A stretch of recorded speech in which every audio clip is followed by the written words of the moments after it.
Hello, and happy Valentine's Day. My name is Shane Drosy, and I'm the Wellness Coordinator for the National Alliance on Mental Illness here in San Diego. I have the privilege of working on a team of inspiring individuals who devote themselves to empowering their community with cutting-edge technology, apps, training classes, and wellness resources. Our project is funded by the County of San Diego Health and Human Services Agency through the Mental Health Services Act. Our goal is the creation and expansion of opportunities for uses of technology and strategies which support culturally competent recovery and resilience. The services are provided to existing consumers and family members of consumers of the behavioral health services system. The project was aligned under the MHSA Capital Facilities and Technological Needs Plan and is called the Consumer and Family Empowerment Technology Project, also known as the NAMI San Diego Tech Cafe. To begin, I just want to go over a few housekeeping tips for you all. You'll notice in the top right-hand part of your YouTube screen, there's a circle with an eye in it. If you click on that, you'll have the opportunity to engage in a short poll created specifically for this webinar. It will link you to our homepage of the Tech Cafe website, and you also have a chance to donate directly to NAMI San Diego, all using that little eye right there. Now, once you click on that link to our website, it'll pull up the home page here at NAMI San Diego. That looks like this. From the home page, you can scroll through, see some testimonials from individuals that have graduated from our Basic Skills Computers class. We have breaking news and tech tips, as well as webinars, both wireless, wellness and technology rather. Sten is our technology coordinator, and if you hover over his picture, you can find a link also to his webinars. And this is me, Shane Drosy, the wellness coordinator, and here's a link to my webinars. Please engage with us on social media. Our Twitter handle is @NAMI San Diego. Right here. Also follow us here on Facebook. Here is what our Facebook page looks like, and here is our @NAMI San Diego as well. So today's wellness webinars are going to be talking about the intersection of wellness and occupational health. So we're going to use our tool SAMHSA to help define occupational health. So I'm going to SAMHSA's homepage. That is the Substance Abuse and Mental Health Services Agency. It's samhsa.gov. From there, I want to look at the 8 dimensions of wellness.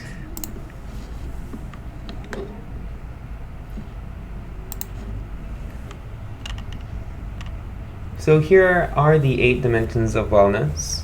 The one we are focusing on today, like I said, is occupational. So that is defined as the personal satisfaction and enrichment from one's work. So we're going to look at how occupational wellness interacts with the other 7 dimensions of wellness to keep all of those in balance. I have 2 interviews planned for today. The first is with Sam, who is our outreach specialist here at NAMI San Diego. She has been creating art since she was 4, so she's going to talk about the influence that art has had on her ability to maintain healthy occupational wellness. The second interview will be with Caroline, who is a local San Diego candle maker. I am going to interview her on her transition from working in more corporate environment into transitioning into her own artisanal goods business. I do have a few resources for you all to look at.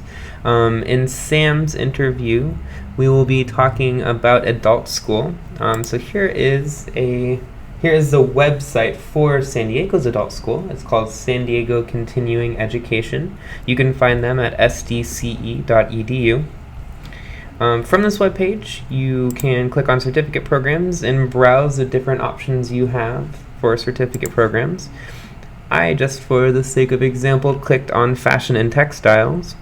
From here you can navigate potential earnings you can make once you have that certificate, as well as a brief overview of what you would learn in each certificate program, the length of the program, and what you can expect after the program is over.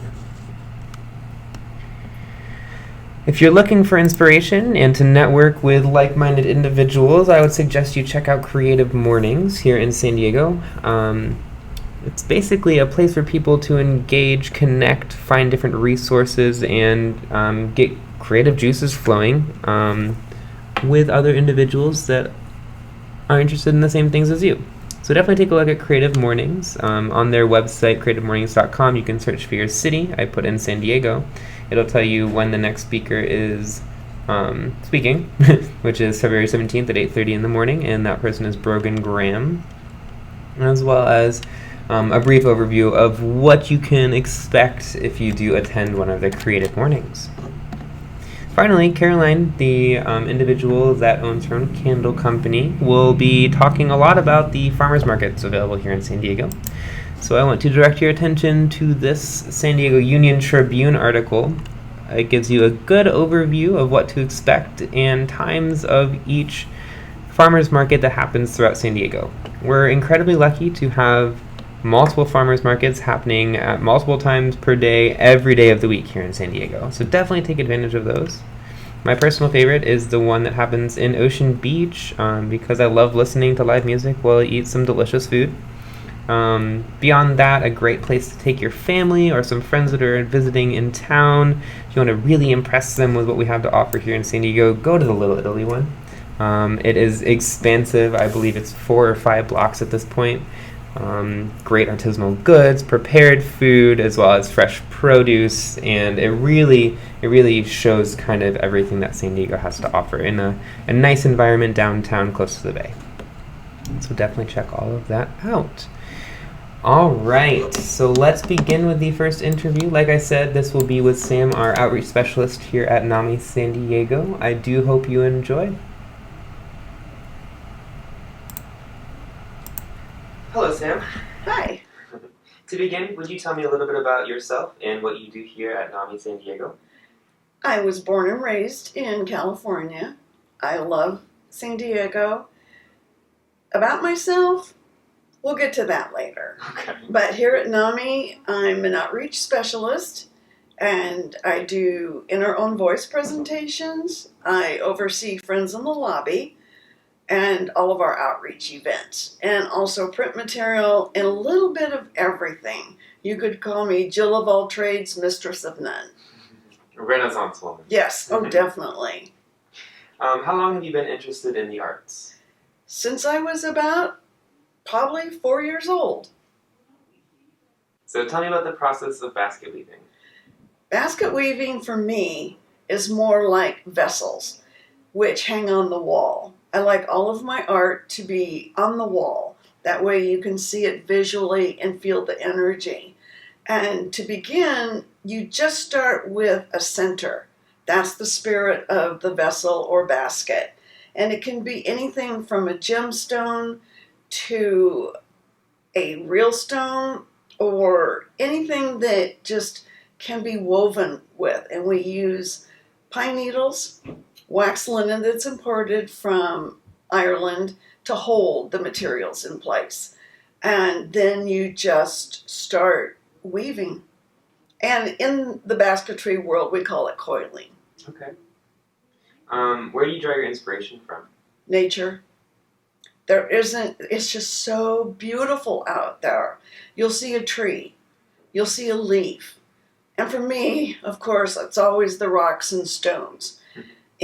Or it's the combination of all of it. And you'll get an idea and you'll come back and start working on it. So your baskets are far from ordinary, both in material and design. How has the arts community received your particular creative vision? And what advice do you have for someone that may be lacking the confidence to exhibit their art in their community? My first exhibit, I didn't want to do it. I was a newbie. I was encouraged over and over by my fellow basket weavers. And I said, no, I don't. It was hard for me to put my heart and soul on a wall and to be looked at and judged. But I go, what have I got to lose? So my first exhibit was fantastic. I sold probably 3 or 4 pieces and got 3 commissions from it. And for that, it was like one of the best days ever. But also, that makes you, the next time around, have to be a little bit better because now you're not a newbie any longer. You kind of have to prove yourself, not in a competitive way, but yourself. You want to do better. And for every artist, I would say keep on keeping on because not everything you do is going to be on exhibit or display. If you want it to be, go for it. Do not give up. Do it over and over and over till you feel that that piece is dear to you, it's here, and it's worth displaying. So, what do you do to break through a creative block or a creative dry spell? Get up, get out, walk, be in nature, go to the mountains, put the piece away if it's not working for you. Start another one, but then get up and get out again. Look through beautiful art books. We have so many resources also to get ideas. Mentor with your fellow weavers. And then, like always, get out in nature. Get that break. Get that wind on your skin. So, what types of resources are available to a novice artist here in San Diego? Oh, there are tons. We have so many art guilds and so many places to start creating. Actually, adult high school or adult schools are great because they offer different types of classes just for a beginner. You may not know what your medium is. You were born with a gift, whether it's art, education, but there are just, you read the Reader, you read craft magazines, you go online, type in whatever medium it is, and there is just a wealth of resources in San Diego. We're really lucky. I would agree. Who stands to benefit from engaging in the arts? Everyone. Everyone. It's hardly a person that cannot or see a piece of art, whether it's modern, retro, whatever it is, steampunk, just that connection. When you look at an art piece and you connect with it and you get that aha moment or your heart skips a beat, that's the moment. And everybody can benefit from it in some form or another. On your website, you mentioned that weaving is a spiritual journey when hands and mind connect with nature. Would you say that your art helps you to maintain a healthy balance of environmental and spiritual wellness? Oh, definitely. That's what helps me keep grounded and stay grounded. It's something that's so inherent in your soul and spirit that when I'm creating, it's my world. There's nothing out there except me and this piece. And I'm grounded, and the world just doesn't exist at that moment. It's you, your artwork, and just that wonderful creative spirit. There's nothing like it. How does this interact with your occupational wellness? One feeds the other. And it has helped me so much in here at NAMI because I'm able to create and be creative. It's given me an office where I can display my art, have people connect with it. I also wrap stones for a lot of my fellow, and you can't say peers because they're friends. At NAMI, we're family. Mm-hmm. So when the occasion arises that I feel that someone needs a stone, it's theirs. Finally, do you have any advice for the next generation of artists? Yes. Find what you're passionate about. Look for that medium. Like I said before, you were given a gift. Keep on. It's over and over and over. Don't give up. Because some of the greatest artists will spend 60 to 200 hours on their work only to have them trash it. Mm-hmm. Because you just have to keep on. Find your medium. Keep that passion going. and it'll feed your soul. Thank you for this interview, Sam. You're welcome.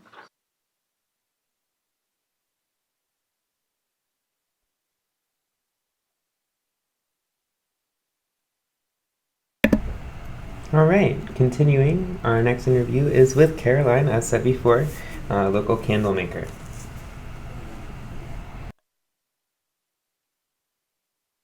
All right, so Caroline, to begin, can you tell me a little bit about yourself and your background? I went to school for graphic design and started my company as actually as a way to make portfolio pieces for my graphic design portfolio. Okay. Awesome. So this started out kind of as an experiment within your schooling?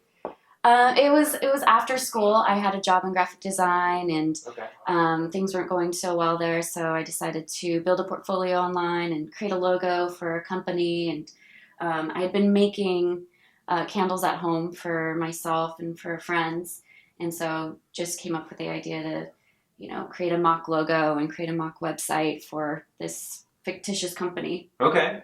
Awesome. Yeah. So when did you realize that making candles might be a viable option to support yourself? Well, I started making them for family and friends for Christmas, Mm-hmm.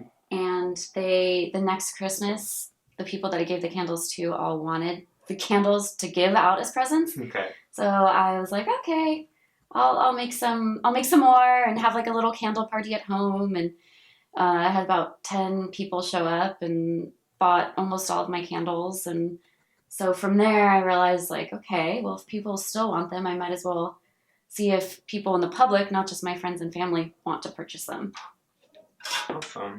So I feel like everyone loves candles, but I don't know if many people actually know how they're made. So can you tell me a little bit about what you're doing over here? Yeah. So I heat up the wax in my wax melter right here. The wax comes to me in a solid form in flakes, Okay. and then I heat it up. It becomes a liquid in here, and then I mix it in a pot with fragrance oil. I weigh out the fragrance oil, and then I fill up the pot with the wax to a certain weight as well, and then mix it, and then let it stand until it reaches a certain temperature, and then I pour it into my containers that already have the wick in them. Okay. What kind of wax do you use? I use soy wax. Soy wax? Yeah.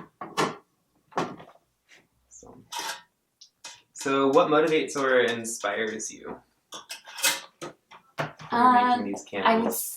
I would say a main motivation is people loving my candles when they come and they just say it's like the best candle they've ever smelled, and that makes me really excited.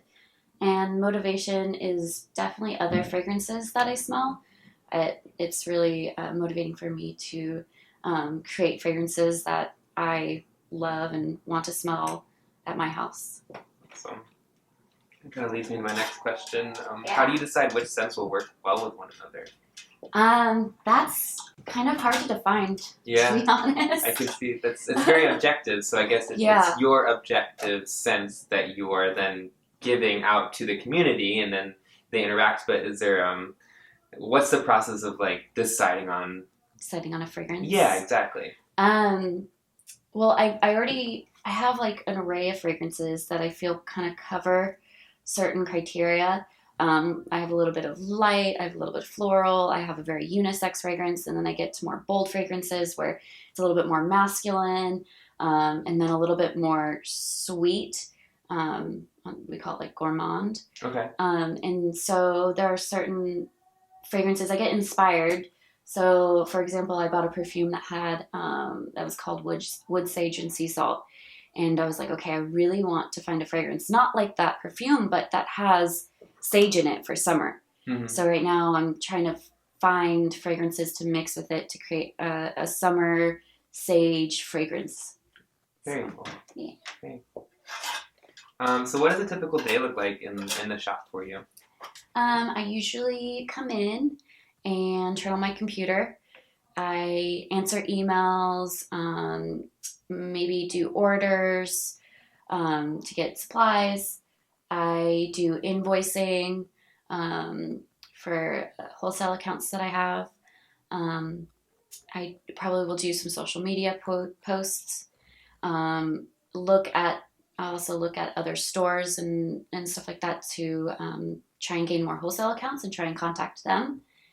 And then after that, I will get to production, which is like the making of candles and other the home fragrances stuff. Okay, awesome. So, according to SAMHSA, occupational health is defined as personal satisfaction and enrichment from one's work. Would you say that working for yourself provides you with that type of wellness? Yeah, absolutely. When I started making candles, it was just at home. Mm-hmm. I was at a job where it was in my field of work in graphic design, but I wasn't necessarily fully satisfied. I found myself getting really bored. So I turned to things outside of there in order to be more creative. I didn't really have a creative outlet there.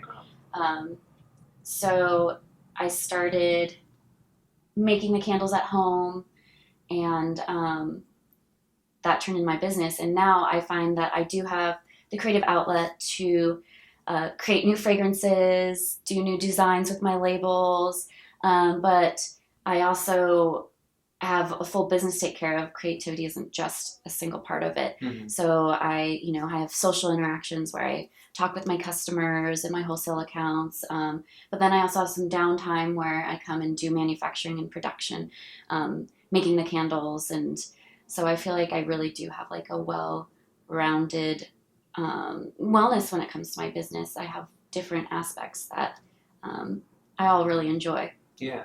It sounds like it's all in balance. So, what advice would you have for someone that's occupational environment or health is out of balance? Change jobs. That makes sense. I found at jobs where I was unhappy that look to myself why I was unhappy Mm-hmm. and try and change that. So if I was unhappy with how management was dealing with things, I would look to myself and be like, well, why am I unhappy with that? Mm-hmm. And be like, okay, well, this is a learning experience. I'm unhappy because they talk to me that way. And I need to either speak up for myself or learn to not be maybe as sensitive to other people's actions. Okay, that definitely makes sense. What do you do personally to maintain a healthy work-life balance? I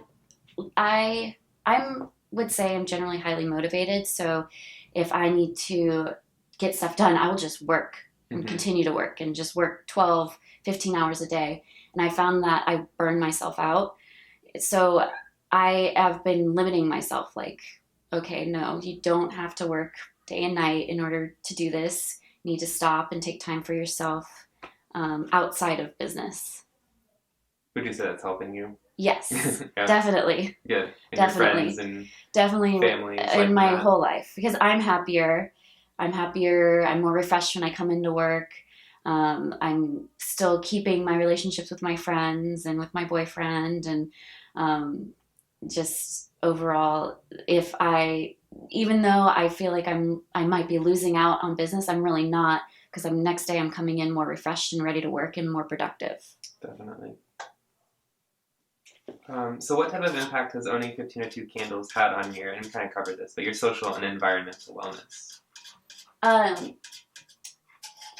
It's definitely changed my way of life. When I worked in an office, my life began after I left the office, and now my work is my life. But I feel like my relationships are with my friends and family are definitely more deep and meaningful because I do need to work more than just like 9 to 5 office clock out. That when I spend time with people, it's definitely deeper and more meaningful, and I want to be there because I need to be there, you know. Right. What advice do you have for individuals that may be thinking about starting a small business? Definitely. Let's see. find something that you really enjoy doing it. Definitely look, probably take some business classes. I'm learning how to do accounting right now, which is hard, but it's definitely something that I need to do as a business owner. Look to your community for help. I started off at farmers markets, so that was my first outlet for selling my candles besides my friends and family. So I did a lot of research there. Definitely do a lot of research. There's so much out there that we forget about in our own little bubbles. Yeah, definitely. Would you say that there is a network or community available for people that are trying to create a career out of the arts here in San Diego specifically? Yeah, well, definitely there's the farmers markets. I found a community there with a bunch of small business owners, all creative people as well. And then, of course, there's always the internet where I found Instagram. I found a lot of other small businesses that in San Diego, as well as throughout, obviously the world, where there are meetups and give advice and just I found myself now being able to give advice back to people wanting to start jobs, like how to get a business license and where I went to do that, and what web service I use to do my website on, and just all that kind of stuff. So finding that network of people. Yeah. Yes, absolutely. So what would you tell somebody that really wants to go out on their own with their own business, but may be lacking the confidence that you have behind your product currently? I didn't start off with any confidence, so okay. yeah, you just do it. It doesn't hurt to try. That's basically what I did. I just kind of borrowed a table from my grandma and thought of a setup and was there at the market for the first time and just kind of like waited, and people came and they liked my candles, and that's what continues to motivate me. If you have a product that people love, you'll find it. And not everybody will love everything that you do. Not everything that I make everybody loves, but people don't like it. All right, move on to the next thing. Yeah, I think that's the point, is you've just got to try. Yeah. Even if you're scared. Yeah. There's no point in, if you don't try, you'll never know. Right. Totally makes sense. What do you fill your spare time with? I know that you've said that you started to increase your amount of time that you spend with friends and family and trying to find that healthy work balance. But what do you do in your spare time when you're not here in the shop making candles? When I'm not here, I usually am trying to do something active, like outside, whether it's hiking or camping, going for walks with my dog, finding other creative outlets now that my creative outlet is my work. Okay, yes. So I thought about taking a pottery class. I've been looking into that. Reading, definitely reading. Finding time to do meditations, definitely. And then I love to cook, so cooking as well. Great. And then finally, where can people find you and your work? I am at farmers market, so I'm at the Ocean Beach Farmers Market. I'm on Sundays, I'm at the Hillcrest Farmers Market every other Sunday, and then in my shop, and then my products are in a couple other shops in San Diego and California. Awesome. Well, thank you for meeting with me today, Caroline. Thank you. Helping inspire those that may be looking for a new outlet and a new occupation. What you're doing is motivational. Thank you.